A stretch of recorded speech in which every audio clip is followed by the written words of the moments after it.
నమస్కారం. సిక్కాలో హృదయ స్పందన న్యూస్కి స్వాగతం. నేను మీ సంతోష్. ముందుగా ఈనాటి వార్తల్లోని వివరాలు ఇలా ఉన్నాయి. మత్స్యకారులకు ఇబ్బంది లేకుండా సిఆర్జెడ్ అమలు చేయాలని జిల్లాలోని తీర ప్రాంత ప్రజలు కోరారు.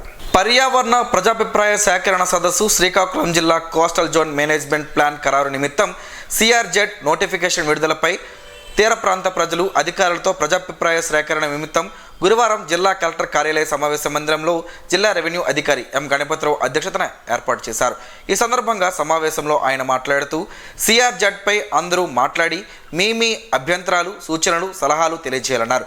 అభిప్రాయాలను చక్కగా వివరించారని వీటన్నింటినీ రికార్డింగ్ చేయడం అవుతుందని చెప్పారు. రికార్డింగ్ను ప్రభుత్వానికి పంపుతామన్నారు. సూచనలు, సలహాలు, అభ్యంతరాలు ఉంటే తెలియజేయాలని pollution control board Appikonda Ramarao Naidu కోరారు.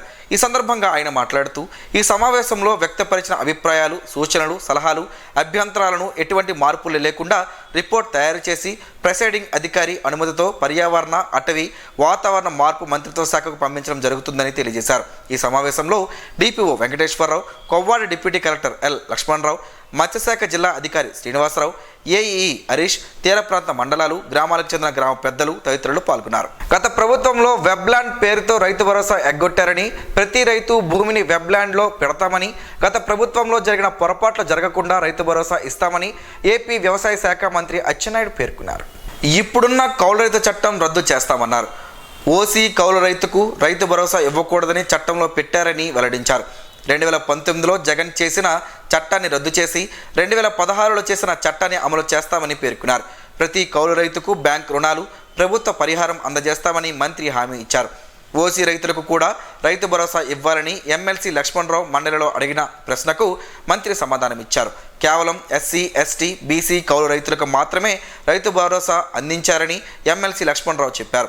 వచ్చే ఏడాది రైతులకు ప్రభుత్వం మంచి ఇన్సూరెన్స్ పథకం అమలు చేస్తామని మంత్రి అచ్చెన్నాయుడు తెలిపారు. ఈ ఏడాది వరకు పాత విధానంలో మాత్రమే ఇన్సూరెన్స్ అమలు చేస్తామన్నారు. కేంద్రం సాయంతో వచ్చే ఏడాది మంచి ఇన్సూరెన్స్ పథకం అమలు చేసి రైతులకు మరింత మేలు చేస్తామని హామీ ఇచ్చారు. 2016 నుంచి 2019 వరకు అందిన విధంగా ఇన్సూరెన్స్ ప్రయోజనం ఉంటుందని మంత్రి స్పష్టం చేశారు.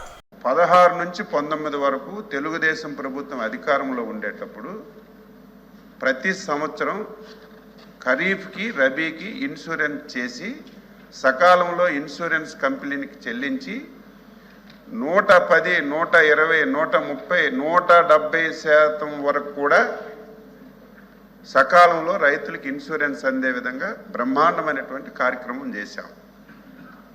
ప్రభుత్వం 2019లో వచ్చింది. ముందు ₹1 కట్టమన్నారు. తర్వాత అది కూడా కట్టొద్దు, ఉచితంగా మేము బీమా చేస్తామని చెప్పారు. ఇన్సూరెన్స్ కంపెనీలు అయితే సకాలంలో మనకి ఇవ్వటం లేదు. రాష్ట్ర ప్రభుత్వం నుంచి ఒక కంపెనీ పెట్టిస్తామని చెప్పి మబ్బి మాటలు చెప్పి ఓకదంపుడు ఉపన్యాసాలు ఇచ్చారు అధ్యక్ష. అదేవిధంగా 2019 తర్వాత అసలు అధికారులు చెప్పారా, ఆ ప్రభుత్వంలో ఉన్నటువంటి ప్రజాప్రతినిధులు కళ్ళు మూసుకున్నారా, కనీసం ముఖ్యమంత్రి దృష్టిలో పెట్టారో లేదో నాకు అర్థం కాని పరిస్థితి. 2019 తర్వాత అధ్యక్ష ఒక్క ఖరీఫ్కే ప్రీమియం చెల్లించారు తప్ప రబీకి ఒక్క సంవత్సరం కూడా ప్రీమియం చెల్లించలేదు అధ్యక్ష. ఎంత దారుణం! రబీలో రైతులందరూ కూడా గత 5 సంవత్సరాలు చాలా ఇబ్బందులు పడ్డారు. 2022, 23 అధ్యక్ష రబీకి దాదాపుగా 465 కోట్ల రూపాయలు ఇప్పుడు మనం ఇన్సూరెన్స్ కంపెనీలకి ప్రీమియం చెల్లిస్తేనే ఒక 90,000 మందికి 105 కోట్ల రూపాయలు ప్రీమియం వచ్చే అవకాశం ఉంది. అది బాకీ ఉంది.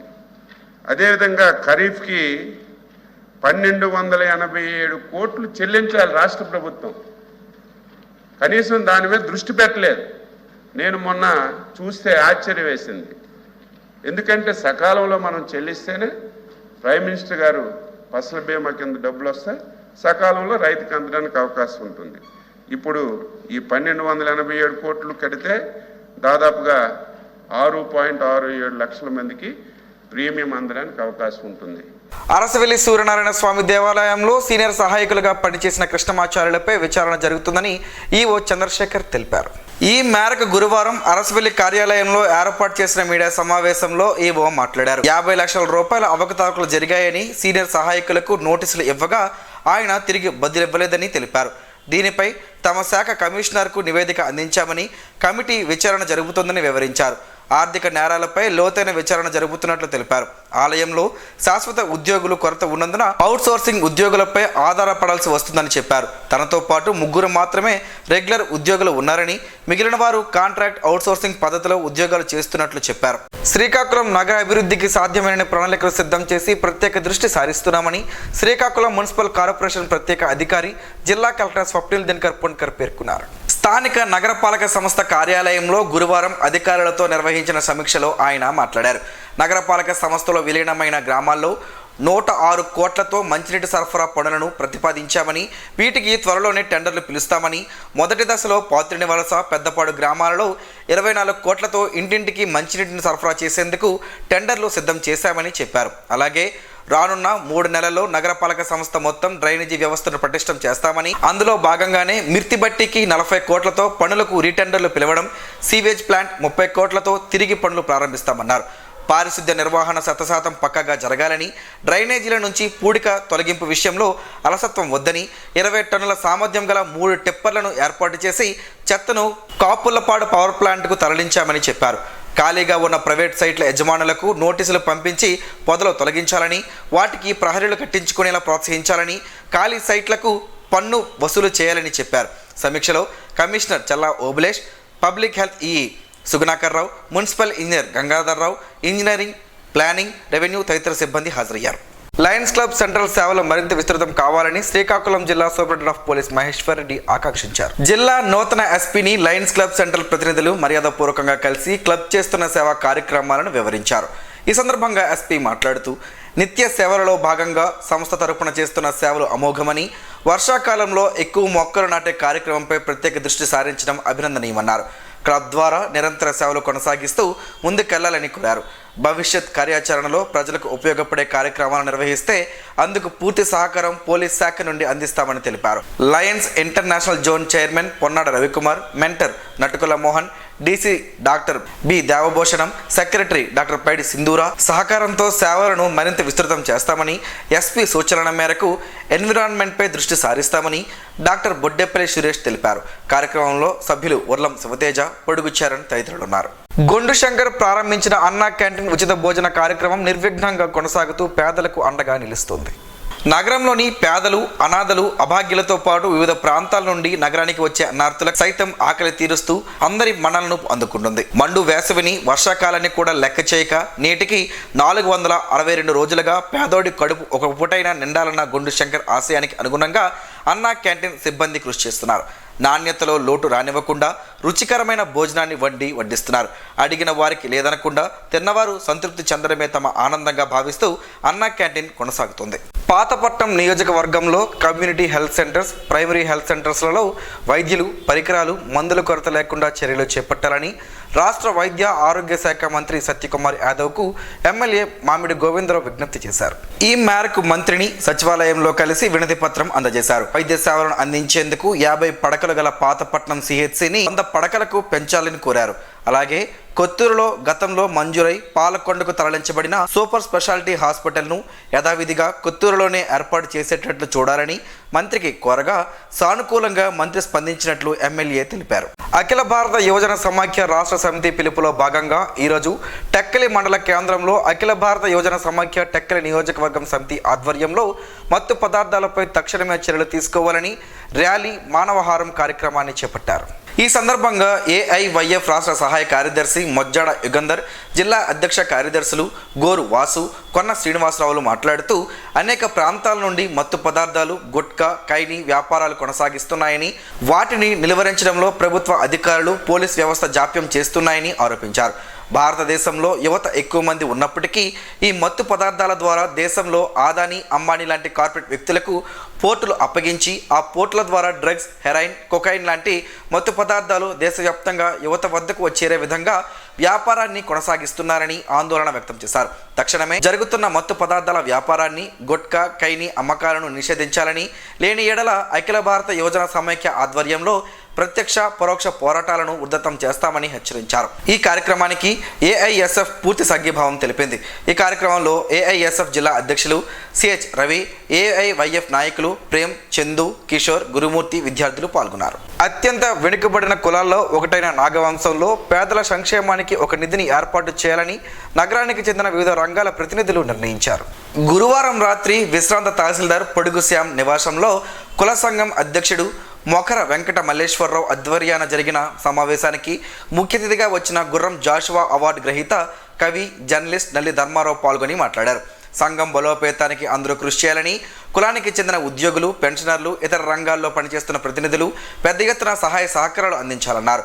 ప్రతిభావంతులైన పేద విద్యార్థులకు ఆర్థికంగా ప్రోత్సాహం ఇవ్వడం, పేద కుటుంబాల సంక్షేమానికి అండదండగా ఉండడం వంటి కార్యక్రమాలతో పాటు నగరంలో ఒక సంక్షేమ భవనాన్ని నిర్మించుకోవడానికి కూడా కృషి చేయాలని సమావేశం నిర్ణయించినట్లు తెలిపారు. హాజరైన వారు అప్పటికప్పుడు సంక్షేమ నిధికి తమ వంతుగా విరాళాలను ప్రకటించారు. దాదాపు 75,000 రూపాయలు ఈ సమావేశంలోనే విరాళాలుగా హామీల రూపంలో వచ్చాయి. ఈ కార్యక్రమంలో ఎన్టీఆర్ జిల్లా సంఘం జనరల్ సెక్రటరీ మద్దిల శ్రీనివాసరావు, కార్యదర్శి ముని శ్రీనివాసరావు, నల్లి అప్పలనాయుడు, కంటుభుక్త నోకరాజు, పొడుగు గోపీచంద్, బోను శంకర్, కొండార సూర్యనారాయణ, బోను ప్రసాద్, పొడుగు శ్రీనివాసరావు, కొన్ని సూర్యప్రకాష్, కంటుభుక్త ఉచ్చిబాబు తదితరులు హాజరయ్యారు. ఈపీఎస్ పెన్షన్దారులకు బడ్జెట్లో మొండి చేయి చూపించడం అన్యాయమని all pensioners and retired person association Srikakulam జిల్లా అధ్యక్ష ప్రధాన కార్యదర్శులు డి పార్వతీశం, ఎం ఆదినారాయణమూర్తి విమర్శించారు. గురువారం స్థానిక ఆర్టీసీ కాంప్లెక్స్ వద్ద జరిగిన ఈపీఎస్ పెన్షన్దారుల నిరసన కార్యక్రమంలో వారు మాట్లాడుతూ దేశవ్యాప్తంగా ఉన్న 76 లక్షల మంది ఈపీఎస్ పెన్షన్దారుల్లో సుమారు 36 లక్షల మంది పెన్షన్ 1000 రూపాయల లోపు మాత్రమే, సుమారు 20 లక్షల మందికి 2,000 రూపాయల లోపు, సుమారు 14 లక్షల మందికి 3,000 లోపు పెన్షన్ మాత్రమే చెల్లింపు జరుగుతుందని తెలిపారు. 90% మందికి పైగా చెల్లింపబడుతున్న పెన్షన్ 3,000 రూపాయలు మాత్రమేనని, కరువు భత్యం లేదని, జీవితాంతం అదే పెన్షన్తో కుటుంబాలు ఏ విధంగా బతకాలని వారు ప్రభుత్వాన్ని ప్రశ్నించారు. 2014 సంవత్సరంలో బీజేపీ తన ఎలక్షన్ మేనిఫెస్టోలో తను అధికారంలోనికి వస్తే కనీస పెన్షన్ 3,000 రూపాయలతో పాటు కరువు భత్యం ఇస్తారని హామీ ఇచ్చిందని గుర్తు చేశారు. 3 సార్లు అధికారంలోకి వచ్చినా కూడా హామీని నెరవేర్చలేని దుష్ట ఆలోచనతో ఉన్నారని ఆరోపించారు. ఈ కార్యక్రమంలో వివిధ సంస్థలకు చెందిన విశ్రాంత ఉద్యోగులు పెద్ద సంఖ్యలో పాల్గొన్నారు. సంతానలేమితో బాధపడే జంటలకు ఐవీఎఫ్ ఒక వరమని ప్రముఖ వైద్యులు, జనసేన నాయకులు డాక్టర్ దానేటి శ్రీధర్ అన్నారు. ప్రపంచ ఐవీఎఫ్ దినోత్సవాన్ని పురస్కరించుకొని డాక్టర్ దానేటి శ్రీధర్ ఆసుపత్రిలో గురువారం ఐవీఎఫ్పై మహిళలకు అవగాహన కల్పించారు. ఈ సందర్భంగా డాక్టర్ శ్రీధర్ మాట్లాడుతూ పెళ్లి తర్వాత సహజంగా ప్రయత్నించి సంతానం పొందలేక చాలామంది జంటలు బాధపడుతూ ఉంటారని, దీనికోసం పలు రకాల చికిత్సలు తీసుకున్నా సరైన ప్రయోజనం ఉండదని తెలిపారు. అలాంటి జంటల సంతాన కలను ఇన్ విట్రో ఫెర్టిలైజేషన్ వైద్య విధానం సహకారం చేస్తుందని తెలిపారు. 1978 జూలై 25న ఇంగ్లాండ్లోని బోర్న్ హాల్లో ఇన్ విట్రో ఫెర్టిలైజేషన్ టెక్నిక్ ద్వారా లూయిస్ బ్రౌన్ జన్మించినప్పుడు ప్రపంచానికి మొదటి టెస్ట్ ట్యూబ్ బిడ్డ పరిచయం అయిందని తెలిపారు. అందుకే ఈ రోజును ప్రపంచ ఐవీఎఫ్ దినంగా ప్రకటించారని పేర్కొన్నారు. మొట్టమొదటి టెస్ట్ ట్యూబ్ బేబీతో శ్రీకాకుళం జిల్లాలో చరిత్ర సృష్టించానని ప్రముఖ గైనకాలజిస్ట్ డాక్టర్ దానేటి శ్రీధర్ తెలిపారు. ఐవీఎఫ్ ట్రీట్మెంట్ను సాధ్యం చేసిన శాస్త్రవేత్తలు, వైద్యులు, నర్సులు, పిండ శాస్త్రవేత్తలకు ధన్యవాదాలు చెప్పారు. ఈ కార్యక్రమంలో gynaecologist doctor Swarnalatha, periodic doctor Rajesh తదితరులు పాల్గొన్నారు. జలమూరు పోలీస్ స్టేషన్లో పనిచేస్తున్న హెడ్ కానిస్టేబుల్ కె ఉమామహేశ్వరరావు అనారోగ్యంతో మరణించగా ఆయన కుటుంబ సభ్యులను జిల్లా పోలీస్ అసోసియేషన్ అధ్యక్ష కోశాధికారులు రోణంకి కృష్ణనాయుడు, కె భుజంగరావులు పరామర్శించారు. జిల్లా ఎస్పీ కెవి మహేశ్వర్ రెడ్డి ఆదేశాల మేరకు వారి తరపున బాధిత కుటుంబ సభ్యులను శ్రీకాకుళంలోని విశాఖ బి కాలనీలో వారి ఇంటి వద్దకు వెళ్లి పరామర్శించి మనోధైర్యాన్ని కల్పించారు. మృతుడి ఆత్మకు శాంతి చేకూరాలని ప్రార్థించారు. ఈ సందర్భంగా శ్రీకాకుళం జిల్లా పోలీస్ అసోసియేషన్ తరపున డెత్ రిలీఫ్ ఫండ్ ద్వారా తక్షణ ఆర్థిక సాయంగా 1 లక్ష రూపాయల చెక్ని అందజేశారు. కార్యక్రమంలో సభ్యురాలు జగదాంబ, రాష్ట్ర అసోసియేషన్ సహాయ కార్యదర్శి కె రాధాకృష్ణ, మహిళా వైస్ ప్రెసిడెంట్ అరుణకుమారి, జిల్లా పోలీస్ మాజీ ప్రెసిడెంట్ కెల్లి అప్పన్న తదితరులున్నారు. నవ్యాంధ్ర రాష్ట్ర రాజధాని నిర్మాణానికి అమరావతి రైతులు 33,000 ఎకరాల పంట భూములను అందించారని, వారి త్యాగం మరువలేనిదని మాజీ ఎంపీపీ గొండు జగపతి అన్నారు. 2022 సెప్టెంబర్ 12న అమరావతి టు శ్రీకాకుళం పాదయాత్ర నిర్వహించిన అమరావతి రైతులు ఆదిత్యని దర్శించుకున్నారు. అయితే వారి ఆకాంక్ష నెరవేరడంతో పాటు మరలా అమరావతి రాజధానిగా నిర్మాణం జరుగుతుండడంతో రైతులు మరలా ఇప్పుడు అరసవెల్లి ఆదిత్యని ఆలయాన్ని దర్శించుకొని గురువారం ప్రత్యేక పూజలు నిర్వహించారు. శ్రీకాకుళం ఎమ్మెల్యే గొండు శంకర్ అసెంబ్లీ సమావేశాలకు హాజరు కావడంతో ఆయన సూచనల మేరకు మాజీ ఎంపీపీ గొండు జగపతి, టీఎన్ఎస్ఎఫ్ నియోజకవర్గ అధ్యక్షులు రెడ్డి గిరిజాశంకర్లు అమరావతి రైతులకు సాదరంగా స్వాగతం పలికి ఆలయానికి తీసుకువచ్చారు. అమరావతి రైతులు ఆలయ ఈవో ఎస్ చంద్రశేఖర్ ఆధ్వర్యంలో ఆలయ అర్చకులు ఆదిత్యునికి ప్రత్యేక పూజలు నిర్వహించారు. అనంతరం మాజీ ఎంపీపీ జగపతి మాట్లాడుతూ అమరావతి రైతులు ఎంతో ఇబ్బందులు పడి 3 పంటలు పండే పంట భూములను రాజధాని నిర్మాణానికి అందించారన్నారు. రాష్ట్ర ప్రజలు అమరావతి రైతుల త్యాగాలకు ఎప్పటికీ రుణపడి ఉంటారని తెలిపారు. ఈ కార్యక్రమంలో టీడీపీ నాయకులు రాయిపల్లి అర్జున, టీడీపీ నాయకులు, అమరావతి రైతులు పాల్గొన్నారు. ఆరోగ్యంపై అశ్రద్ధ వద్దని, మన ఆరోగ్యం మన చేతుల్లోనే ఉంటుందని, ఆరోగ్యమే మహాభాగ్యమని ప్రముఖ వైద్యులు డాక్టర్ వండాన సింహన్న తెలిపారు. నగరంలోని స్థానిక 80 అడుగుల కూడలి వద్ద ఆరోగ్యంపై అవగాహన కార్యక్రమాన్ని జేసీఐ శ్రీకాకుళం మెయిన్ అధ్యక్షులు కోన అనిల్ ఆధ్వర్యంలోని జరిగింది. ఈ కార్యక్రమంలో ముఖ్య అతిథిగా పాల్గొన్న డాక్టర్ వండాన సింహన్న మాట్లాడుతూ వాతావరణ మార్పుల దృష్ట్యా డెంగ్యూ, విష జ్వరాలు వచ్చే అవకాశాలు ఎక్కువని, వీలైనంత వరకు ఆరు బయట దొరికే ఆహారానికి దూరంగా ఉండాలని హితవు పలికారు. శ్రీకాకుళం జేసీఐ శ్రీకాకుళం మెయిన్స్ వారోత్సవాలలో భాగంగా ఆరోగ్యం, శుభ్రత, పరిశుభ్రతలపై అవగాహన కార్యక్రమాలు నిర్వహించడం మంచి ఆలోచన అన్నారు. జిల్లా కలెక్టర్, ఎస్పీతో పాటు ప్రభుత్వ అధికారులు ప్రతిరోజు సీజనల్ వ్యాధులపై అప్రమత్తత చేయడం హర్షణీయమన్నారు. అధ్యక్షులు అనిల్ కుమార్ మాట్లాడుతూ ఈ వాతావరణంలో గోరువెచ్చని నీటిని తాగడం శ్రేయస్కరమని, ముఖ్యంగా వృద్ధులు, పిల్లలు, గర్భిణీలు తమ ఆరోగ్యంపై జాగ్రత్త వహించాలన్నారు. ఈ కార్యక్రమంలో JCI Srikakulam main treasurer B Madhu, ఉపాధ్యక్షులు ఆర్ శ్రీనివాసరావు, మనీష్, కిల్లి జయకృష్ణ, పొడుగు చరణ్, జి జనార్దన్, తవుడు తదితరులున్నారు. శ్రీకాకుళం జిల్లా పోలాకి మండలం పిన్నింటిపేట జిల్లా పరిషత్ ఉన్నత పాఠశాలలో ప్రేమ తరువు కార్యక్రమాన్ని శ్రీ సత్యసాయి సేవా సంస్థల రాష్ట్ర అధ్యక్షులు రఘుపాత్రిని లక్ష్మణరావు ఆధ్వర్యంలో గురువారం నిర్వహించారు. ఈ సందర్భంగా రాష్ట్ర అధ్యక్షులు మాట్లాడుతూ భగవాన్ శ్రీ సత్యసాయి బాబా శత జయంతి ఉత్సవాలలో భాగంగా రాష్ట్రంలో 10 లక్షల మొక్కలు నాటి వృక్షాలుగా అభివృద్ధి చేయడానికి ప్రణాళిక సిద్ధం చేసినట్లు తెలిపారు. ఇందుకోసం సొంత నర్సరీలు ఏర్పాటు చేసి రక్షణ గోడలు ఉన్న పాఠశాలలు, కళాశాలలు, ప్రభుత్వ ఆసుపత్రుల ప్రాంగణంలో కాగు, గానుగ, వేప, మర్రి, రావి తదితర మొక్కలను నాటి వృక్షాలుగా అభివృద్ధి చేస్తున్నట్లు తెలియజేశారు. దేవాలయాలలో మారేడు, నేరేడు, ఉసిరిక, జమ్మి మొక్కలను కూడా పెంచుతున్నట్లు చెప్పారు. ప్రకాశం జిల్లా త్రిపురాంతకంలో ఇప్పటికే 10,000 కదంబ మొక్కలు నర్సరీగా పెంచుతున్నట్లు వివరించారు. రైతులు ఎకరం లేదా 2 ఎకరాలలో సాగు చేసుకున్నటకు జామ, సపోటా, మామిడి, జీడి మామిడి, కొబ్బరి మొక్కలు ఉచితంగా పంపిణీ చేయుటకు సంకల్పించినట్లు తెలిపారు. ఈ కార్యక్రమాలన్నీ భూతాపాన్ని తగ్గించి వాతావరణంలో ఆక్సిజన్ శాతం పెంచుటకు, తద్వారా ఆరోగ్యమైన సమాజాన్ని స్థాపించుటకు శ్రీ సత్యసాయి సంస్థలు కృషి చేస్తున్నట్లు తెలియజేశారు. ఈ కార్యక్రమంలో జిల్లా అధ్యక్షులు సూర రామచంద్రరావు, పాఠశాల ప్రధానోపాధ్యాయులు KV Srinivas, SMC chairman K Dharmendra, Ratnakar, Mahesh, Boyana Narasimhamurthy, Anadi Gupta, Pappala Nageswararao, VVSN Murthy, Ramanamurthy, Jaggunaidu, Ammayamma భక్తులు పాల్గొన్నారు. శ్రీకాకుళం జిల్లా ఎస్పీ కేవి మహేశ్వర్ రెడ్డి ఆదేశాల మేరకు బుధవారం పోలీసులు విజువల్ పోలీసింగ్ నిర్వహించారు. విస్తృతంగా పోలీసులు వాహన తనిఖీలు నిర్వహించారు. ఈ క్రమంలో శ్రీకాకుళం పట్టణంలో ట్రాఫిక్ సిఐ ఎం అవతారం, ఎస్ఐ సందీప్ కుమార్ సిబ్బందితో వాహన చోదకులతో హెల్మెట్ ధారణ, ట్రాఫిక్ నిబంధనలు పాటించాలని సూచించారు. అదేవిధంగా జిల్లాలో ప్రతి పోలీస్ స్టేషన్ పరిధిలో పోలీస్ అధికారులు, సిబ్బంది విజువల్ పోలీసింగ్లో అక్రమ రవాణాను అరికట్టేందుకు వాహనాల తనిఖీలు చేస్తున్నారు. ప్రధాన రోడ్డు మార్గాలు, ముఖ్యమైన కూడలలో వాహనాలు తనిఖీలు చేస్తూ రోడ్డు భద్రతా నియమాలు ఉల్లంఘించిన వారికి జరిమానాలు విధిస్తూ ట్రాఫిక్ నియమాలపై అవగాహన చర్యలు తీసుకుంటున్నారు. ఇందులో భాగంగా బైక్ నడిపే ప్రతి ఒక్కరూ హెల్మెట్ తప్పనిసరిగా ధరించాలని తెలియజేశారు. ముఖ్యంగా ట్రిపుల్ రైడింగ్, మైనర్ డ్రైవింగ్ అరికట్టుట, మద్యం సేవించి వాహనాలు నడిపే వారికి డ్రంక్ అండ్ డ్రైవ్ పరీక్షలు చేసి వారిపై చట్ట ప్రకారం చర్యలు తీసుకుంటామని అధికారులు తెలిపారు. అమరావతి రైతుల త్యాగం రాష్ట్ర చరిత్రలో చిరస్థాయిగా నిలిచిపోతుందని బీజేపీ శ్రీకాకుళం జిల్లా అధ్యక్షుడు బిర్లాగి ఉమామహేశ్వరరావు కొనియాడారు. అమరావతి రైతులు 100 మందికి పైగా బుధవారం రాత్రి అరసవల్లి పుణ్యక్షేత్రంకు విచ్చేశారు. గురువారం ఉదయం మర్యాదపూర్వకంగా అమరావతి రైతులను బీజేపీ జిల్లా అధ్యక్షుడు బిర్లాగి ఉమామహేశ్వరరావు కలిశారు. 5 ఏళ్లుగా చేసిన అలుపెరగని పోరాటం, త్యాగాలు, పూజలు ఫలించాయని బిర్లంగి తెలిపారు. చరిత్రలో అమరావతి రైతుల త్యాగాలు చిరస్థాయిగా నిలిచిపోతాయన్నారు. ఈ సందర్భంగా వారితో కలిసి పూజల్లో పాల్గొన్నారు. బడ్జెట్లో భారత ప్రధాని అమరావతికి 15,000 కోట్లు కేటాయించారని, ఇది చాలా సంతోషకరమైన అంశమని రైతు నాయకులు కాక నాగేశ్వరరావు అన్నారు. పూజల అనంతరం ప్రసాదంను వారు స్వీకరించారు. తాటి బెల్లం మనం వాడుతున్న పంచదారకి ఒక అద్భుతమైన ప్రత్యామ్నాయమని చెప్పుకోవచ్చు. ఎందుకంటే మనం రోజు తినే పంచదార చెరుకుని తయారవుతుంది. ఇలా తయారు చేసే సమయంలో ఇందులో ఉన్న పోషక విలువలు అన్నీ పోయి కేవలం తీపి మాత్రమే మిగులుతుంది. దీనిలో తీపి రుచి తప్ప ఎలాంటి ఆరోగ్య ప్రయోజనాలు ఉండవు.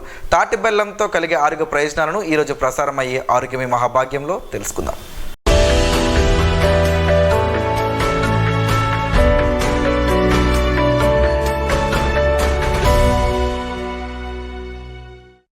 తాటి బెల్లంలో అవసరమైన ఖనిజాలు సమృద్ధిగా ఉంటుంది. కొన్ని అధ్యయనాల ప్రకారం ఇది చక్కెర కంటే 60 రెట్లు ఎక్కువ ఖనిజాలను కలిగి ఉంది. అలాగే ఖనిజాలతో పాటు అనేక విటమిన్లు దీనిలో లభిస్తుంది. తాటి బెల్లంలో దేవుడు ప్రసాదం సహజ సిద్ధమైన తీపి బెల్లం కూడా అని చెప్పుకోవచ్చు. ఎందుకంటే ఇందులో అద్భుతమైన పోషక విలువలు ఉంటాయి. తాటి చెట్టు నుంచి నేరుగా తయారు చేస్తారు. ఆహారం జీర్ణంకి చాలా బాగా ఉపయోగపడుతుంది. భారతదేశంలోని కొన్ని ప్రాంతాలలో ఆహారాన్ని జీర్ణం చేయడానికి ఆహారాన్ని తీసుకున్న తర్వాత చిన్న తాటి బెల్లం ముక్కను తింటారు. ఇది తిన్న ఆహారం బాగా జీర్ణం చేస్తుంది. పేగు శుభ్రపరచడానికి సహాయపడుతుంది. తాటి బెల్లంలో ఇనుము సమృద్ధిగా ఉంటుంది. ఇది మీ రక్తంలోని హెమోగ్లోబిన్ స్థాయిని పెంచుతుంది. అదేవిధంగా ఆస్తమాను తగ్గిస్తుంది. మరోవైపు ఇందులో ఉన్న మెగ్నీషియం నాడీ వ్యవస్థను నియంత్రిస్తుంది. ఇందులో ఎముకలకు బలాన్ని ఇచ్చే కాల్షియం, పొటాషియం, భాస్వరం సమృద్ధిగా ఉంటాయి. తాటి బెల్లంలో ఎక్కువగా శక్తి కలిగి ఉంటుంది. ఇది చక్కెర కంటే త్వరగా జీర్ణం అవుతుంది. దాన్ని క్రమంగా తీసుకుంటే నీరసం అనేది రాదు. శరీరానికి ఎక్కువ శక్తిని అందజేస్తుంది. దీనిని రోజు తీసుకోవడం వలన శరీర పుష్టి, వీర్యవృద్ధి కలుగుతుంది. తాటి బెల్లం తినడం ద్వారా క్యాన్సర్ కారకాలతో పోరాడి క్యాన్సర్ రాకుండా చేస్తుంది. అలాగే శరీరంలో ఉండే విష పదార్థాలను బయటకు పంపిస్తుంది. ఇది శ్వాసకోశ, ప్రేగులు, ఆహారగొట్టం, ఊపిరితిత్తులు, చిన్న ప్రేగులు, పెద్ద ప్రేగులలో ఉండే విష పదార్థాలను బయటకు పంపించి బ్రేక్ క్యాన్సర్ రాకుండా చేస్తుంది. మీరు ఆరోగ్యంగా ఉండడానికి సహాయపడుతుంది. తాటి బెల్లంలో ఫైబర్లు ఎక్కువగా ఉండడంతో మలబద్ధకం నిర్వహిస్తుంది. అజీర్తి చికిత్సకు సహాయపడతాయని ఆయుర్వేద నిపుణులు చెబుతున్నారు. ఆస్తమా వంటి శ్వాసకోశ సమస్యలతో బాధపడుతున్న వ్యక్తి దీనిని ఉదయాన్నే తింటే మంచి ఫలితం ఉంటుందంటున్నారు ఆయుర్వేద నిపుణులు. గోరువెచ్చని నీటిలో తాటి బెల్లం కలుపుకొని తాగడం వలన జలుబు, దగ్గు నివారింపబడుతుంది. మైగ్రేన్ తలనొప్పి చాలా బాధాకరమైంది. ఒక సహజ ఔషధ కంటెంట్ ఈ నొప్పిని తగ్గిస్తుంది. ఉదయాన్నే 1 టీ స్పూన్ తాటి బెల్లం తీసుకుంటే మైగ్రేన్ తలనొప్పి తగ్గుతుంది.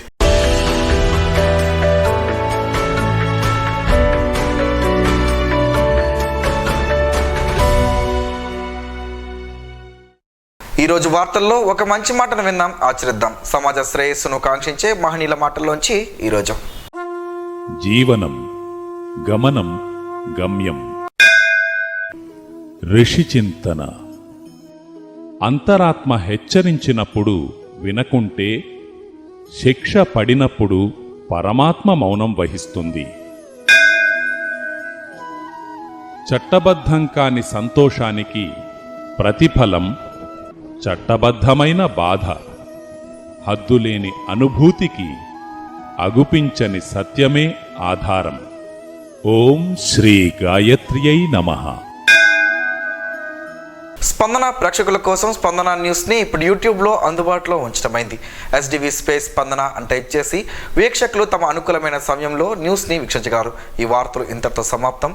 మరలా ప్రసారం అయ్యే స్పందన న్యూస్లో కలుసుకుందాం. అంతవరకు సెలవు. నమస్కారం. మీ మాటే మా బాట.